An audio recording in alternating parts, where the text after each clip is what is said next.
Hi and welcome everybody. Today we have a very special guest. I'd like to introduce all of you to Raj Sisodia. Welcome, Raj. Hi, Neha, and hi, everybody. So this is a really special week because I got my hands on a copy of your new book, The Yay. Healing Organization, and it launched today. And I am so happy to be able to talk to you and to share this with so many people because I cannot tell you how many people do not experience their place of work as a healing organization. So that's the name of the book, which is called The Healing Organization. And one of the things, Raj, that I love about this book is when you say that, you know, our workplaces should be a place of healing for those that work there, a source of healing for those it serves, and a force for healing in the world. And I know in healthcare, and everybody watching knows, I've burned out, that I did not feel that way in healthcare. And I've gone off on my own to create a business where I do feel that way.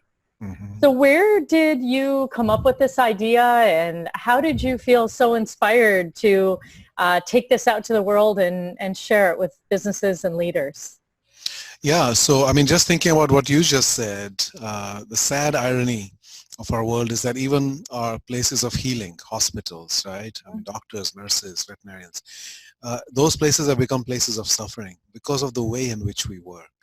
So it's not the work in itself. I mean, your work is inherently noble and healing, you know, when you become a doctor or a nurse. But it's the way in which we lead, manage, and organize the things that we do that has become a tremendous source of suffering. So over the years, I've observed that in the course of making money and running our businesses, we actually create a lot of what I would term as unnecessary suffering. We create enormous amounts of stress and pressure on people, and there's a lot of fear in most cultures. Heart attacks are literally 20% higher on Mondays. 88% of people feel they work for a company that doesn't see them as a human being, just as a function or an object. And about 85% of people worldwide are disengaged from their work. Their body is there, but really they're not fully committed to that work and they're not fully engaged. And many of them actually hate their work. Work has become like a prison for too many of us. And I believe it doesn't need to be that way. I think our place of work can be like a playground. It can be a place of creation, of joy, of community, and of achieving something meaningful with our lives. All of that is possible. And I think we've been aiming way too low with work. We've made it sort of a necessary evil, whereas it can be the deep source of fulfilling experience in life and achieving our life's purpose and having deep meaning and joy through that. So that's what this book is about. Well, I love that you're working on so many levels to make this happen because, you know, there's a level on which you work where you coach CEOs and you help them. You've written this book that gives them the vision of what is possible, right? And then you help them through the journey, right, of how do you create your workplace into a place of healing. You also are a professor at Babson, and so you're creating the next generation through teaching and through your books and through, don't you have a course called Conscious Capitalism? That's right, yeah. Mm-hmm. And so in that course, how do you help the next generation of leaders in business? What is it that you do differently in this book that allows the next generation of leaders to be ready for what's next in the world? Well, this book is really a continuation of a stream of work that for me started around 2005. And I somewhat stumbled upon a different way of being in the world of business with a book called Firms of Endearment, which started out as something very different. But I found, and maybe this found me really, you know, there's an expression I heard recently that ideas are looking for a home. And these ideas are out there and they need a channel to come through. And they need to find a receptive channel, somebody who resonates at that frequency. Mm-hmm. I did, but therefore I did not resonate with the dominant frequency in the world of business, that it's domination, aggression, hyper competition, winning, results at all costs. Next quarter's profits. Yeah, it's short-term, financially Yeah. focused, and human beings are somewhere down the list. You know, profits and other things are way above. Well, it's almost like you use human beings to attain that. That's right. And we know that's empty and hollow. We know that does not lead to fulfillment for anybody. It creates a lot of suffering and victims, and also the people who perpetrate that actually do not end up happy or fulfilled either. So it's just a system of extraordinary amounts of unnecessary suffering. So I experienced all of that as a business professor, and then stumbled upon this other way, and the Firms of Endearment then led to conscious capitalism, which then led to books like Shakti Leadership, which is recognizing that the key element that was missing is the feminine, or I would also today call the mother energy, right? When we have all that excess of masculine energy, then that ultimately becomes hyper masculine or toxic, and therefore it becomes hyper competitive and aggressive, and business becomes a kind of war. The activity that we engage in without a balance of energies becomes extreme in that regard. And that's what's happened in the world of business, as it has in politics. And we need to balance that now. So with this feminine energy, and that really is a healing energy. It's a life-giving energy, first of all. That's how we are all here. And then we lose sight of it. We are born from it, and then we forget about it. And then we try to emulate that other energy, the achievement and striving. And we're saying you need both. And you need both in harmony, and you do it in a way that we grow. But why do you grow? You grow so that you bring more healing and you bring more nourishment and well-being to the world. So that's really the journey that we've been on. And in the course that I teach, it's really about consciousness as much as it is about capitalism. It's really about awakening people to their own innate sense of purpose, what they are meant to be, and why they were born, and also connecting them to their core values and having a series of exercises and experiences that they go through, so that they're not coming at this purely from their head and as an intellectual exercise. And you could make the intellectual argument for all of this too, because this stuff really works. It creates more efficiency, more effectiveness, more productivity, more innovation, more loyalty, all of that. So these kinds of businesses do succeed better. But if you purely do it from that lens, an intellectual and self-serving lens, that this is just another way to maximize profits, and it actually doesn't, it loses its power. You have to do the right things for the right reasons. So you have to actually want to do this from the heart and soul. And that's what we try to awaken in the students that come to this class, right? That ultimately do this for the right reasons, because it's the right thing to do, not because it's going to make you more money, although it probably will, because that's how all these things align together. And so it becomes a really transformational experience for them. For many of them, it alters the trajectory of their lives, not only professionally, but personally as well. So one of the big points we make is, you are one person and your life is one life. And everything that you do should be a reflection of what you hold dear and what you care about and what your values are and what your purpose is. And that shows up at work, and it shows up in your personal life, it shows up in the community, and all your interactions should reflect that. And so I think it creates that wholeness within people rather than the fragmentation. Today we have extreme fragmentation in the world. People are fragmented within and they are disconnected from each other. So this is about creating that sense of wholeness within and a sense of connectedness outside with others. So to be clear, when you speak of feminine energy, you're not talking about male or female. What you're talking about is the feminine and masculine traits within each one of us. So we all have both of those. That's right. As Carl Jung said, every man has an inner woman, every woman has an inner man in that sense, right? So we have those energies. And, we may have been as born with a certain gender that might incline us towards more of certain energy. But the other energy is there. And our journey in this lifetime really is to ultimately transcend the gender and actually become whole. Right? So wholeness, if you think about the word healing, it has two roots. One is in wholeness, right? So which is, in other words, not having the fragmentation within. So we have fragmentation between the masculine and feminine sides within most of us. One is overdeveloped, one is underdeveloped or suppressed. But we also have our elder energy or our higher self and our child self, right? And those are often disconnected from us as well. And what we're talking about is actually having access to all four of those energies. In a sense, so we have the elder, the father energy, the mother energy, the elder energy, and the child energy, and a healthy manifestation of each of those then results in true fulfillment and joy and meaning and creativity and productivity, all of the above. Everything comes together when we have all of those operating. So that's the wholeness. And the other one is holy. The word healing also comes from holy, recognizing that we human beings are not like any other creatures on this planet. We alone have imagination. We alone have agency. Right? We alone work even when we don't have to, because we think about legacy and impact on others. Right? We're not programmed, we have free will. And therefore all of that makes us creators and in a way divine, because we bring things to, into existence that did not exist before. Everything you look around yourself, everything existed inside somebody's mind before it existed in the physical plane.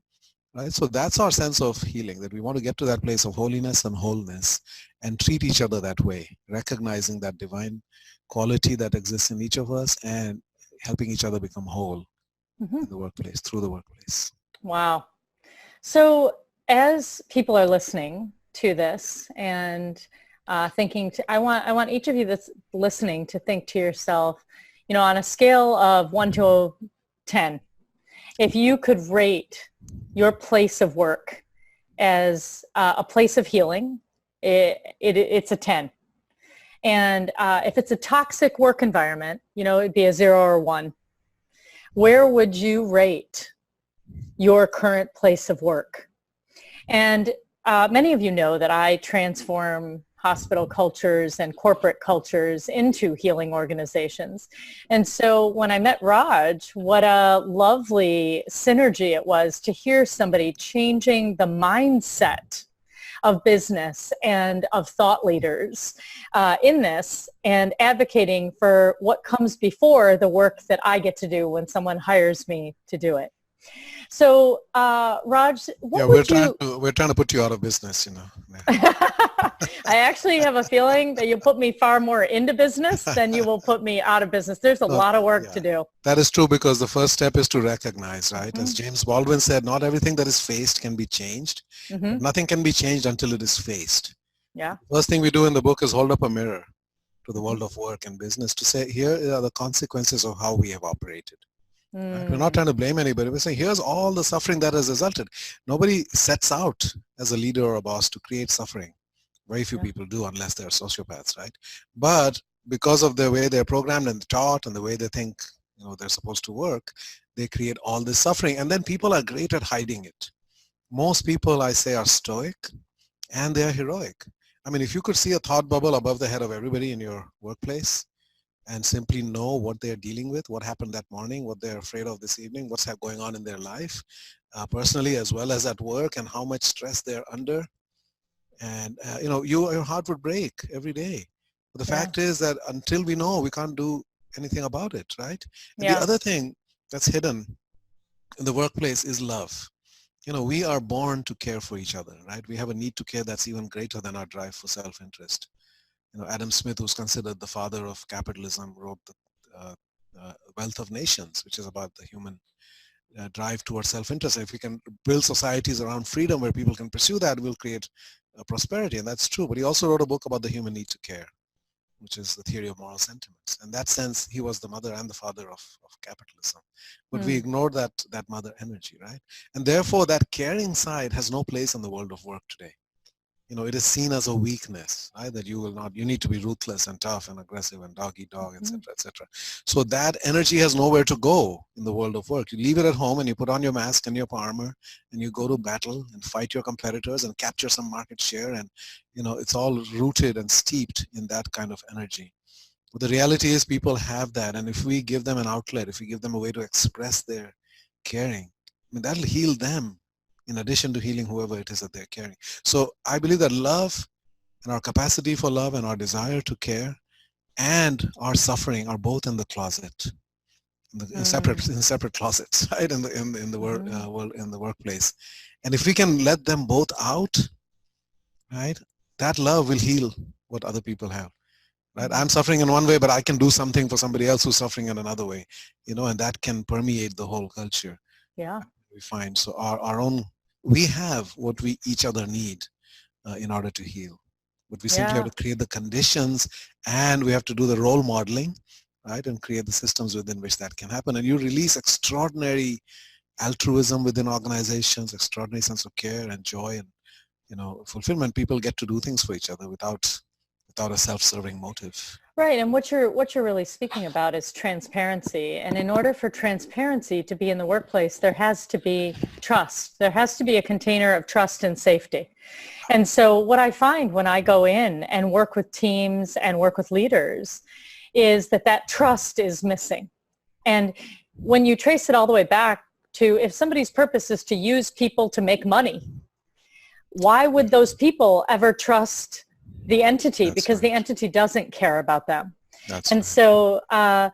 so now for people who are watching, let's say somebody rated themselves, lower than a 7, right? Their place of work.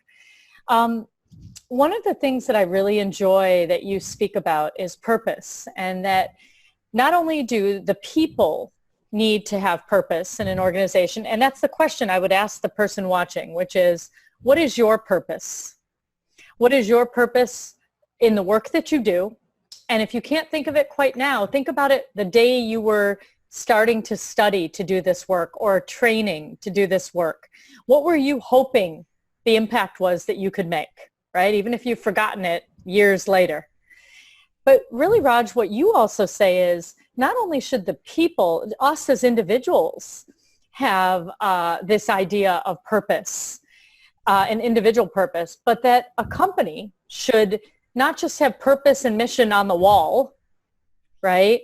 But that it can actually truly speak to its purpose through asking its employees where the gap is between the purpose and the mission that's on the wall that's listed and the truth of their everyday experience. Mm-hmm. And you've described this, that you actually, part of the research for what you've done in these companies is literally gone on the ground and asked people, what makes your company a healing organization? And what did you hear? What did they say? Well, there's a genuine sense of caring that emanates from the top. You cannot have a healing organization without a leader whose core sensibility is that of a healing being. That, they see suffering and they want to alleviate it. They want to bring joy into the world, right? So it starts there, and without the leader healing themselves, they can't get to that place. So one of the things that we tell leaders is look within first, because if you haven't healed yourself, and if you haven't dealt with whatever traumas and other things that all of us carry from our childhood and life experiences, if you haven't processed them and dealt with them and resolved them or alchemized them into something positive, if you haven't found meaning in that suffering that you had, then you're going to perpetuate that onto others. Writ large, you will magnify that into the organization because now you have such impact on so many people, right? So we have to start with looking inward and healing ourselves individually.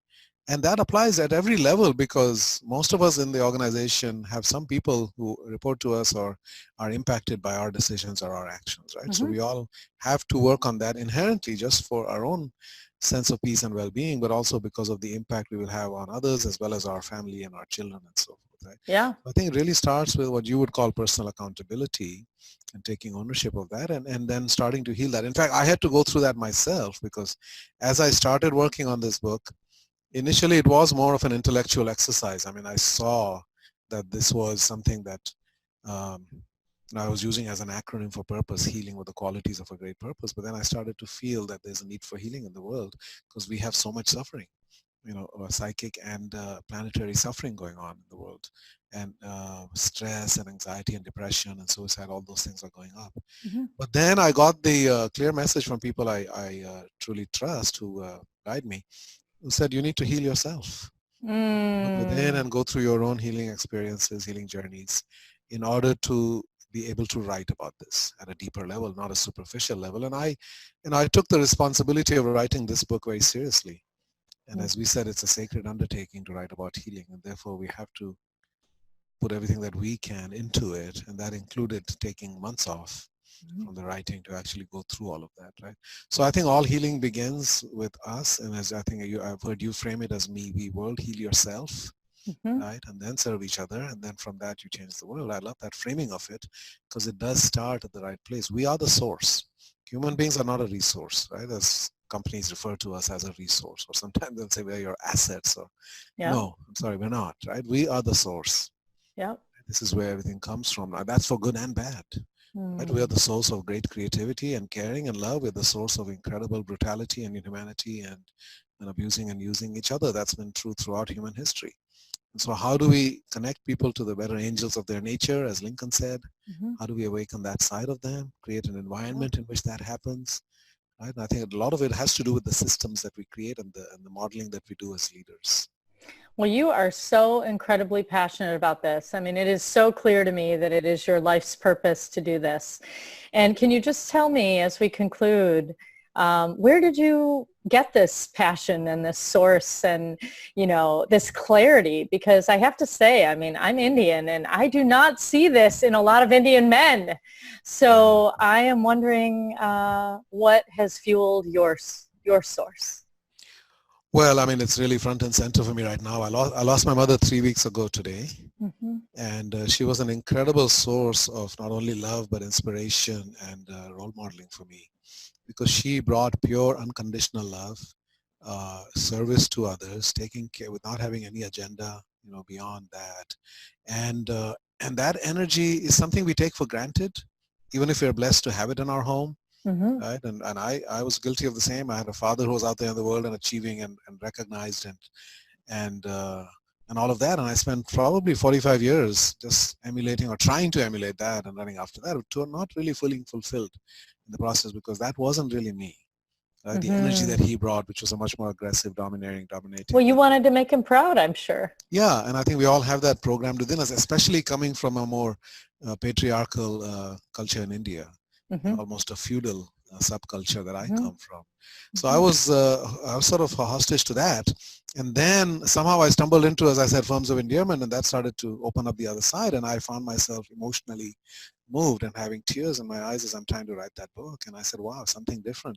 I've never had tears of joy connected to work before. There's something awakening in me, and I think my purpose found me, that there's another way of doing business that resonates with me at a cellular level. It's not, not the traditional story. And so that started the journey around 2005. And that then led to this incredibly rewarding and meaningful line of work and the founding of the conscious capitalism movement and this worldwide impact that we are now starting to have, where people are given permission to be whole, to be human, to be caring, to be loving, to be vulnerable. As leaders, at work and at home. Yeah. And, it was like taking off, your tight shoes and suddenly being able to relax and be yourself, A lot of people felt they couldn't be, including me, right? I felt I had to be a certain way in order to succeed because, of everything I had been told. So I really have to credit my mother. And I was able to tell her all of this last year, and it was deeply meaningful to both of us. We both had a really cathartic experience when I was able to do that, because even she didn't realize the impact she had. All she did was just be, right? We talk about being and doing. She was all about, she did a lot too, but she was also just her being. Just being in her presence would calm you down and make you feel better. And so I was able to tell her how much that had meant to me. And even now that I've lost her, I feel like I have access to her. And that energy is what I'm seeking to bring to the world. As my coach told me last year, that you've been honoring your mother with your work in the last 15 years.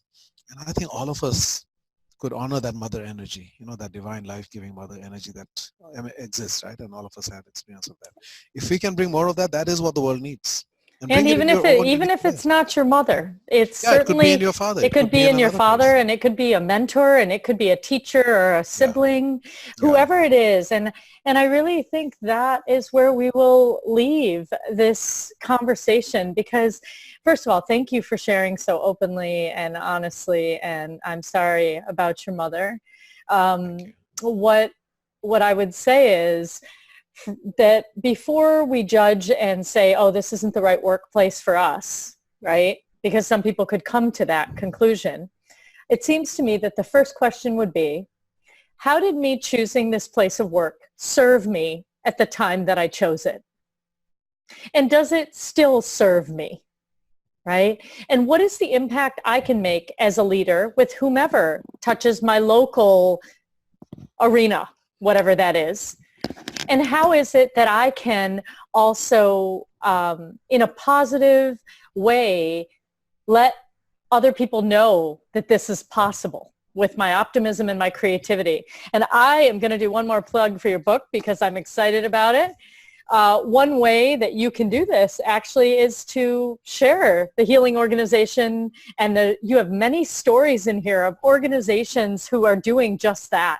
So for those of you that don't believe it's possible or think that we're pie in the sky in talking about this, in Raj's book, he gives more than 25 examples, I want to say at least. Yes, 25 stories, yes. Of actual organizations who are what we would consider healing organizations. So not only is it possible, I would say it begins with you. And you want to get really clear why you chose where you are. Does it serve you anymore? How would you rate your place of work as a healing organization from a 1 to 10? And take responsibility for yourself as the first step. What is your purpose and mission? What is it that you want to impact the world with? What do you value about that? And what are the resources that can help empower you, like the healing organization? What are those resources that can empower you? And if you're thinking about going back to school, I would highly suggest choosing business professors like this one. Thank you. So I believe each and every one of us can be a healer in whatever sphere of life we choose. Mm-hmm. Doesn't matter. You don't have to be a doctor to be a healer, right? You can be a lawyer. You can be a restaurant owner. And every organization that we run can be a place of healing. Mm-hmm. Doesn't matter, again, what business we engage in. As long as we reduce suffering, elevate joy, and enable healthy growth, we are healers. I like that. So thank you, Raj. Thank you for joining us, for your time, for your energy, and really for all the passion and love that you bring to the business world. You have me believing in the power of business and money in the world to actually be used for good and to heal. So thank you. Thank you, Neha, and thank you for the work that you do as well. Thanks. Bye, everybody.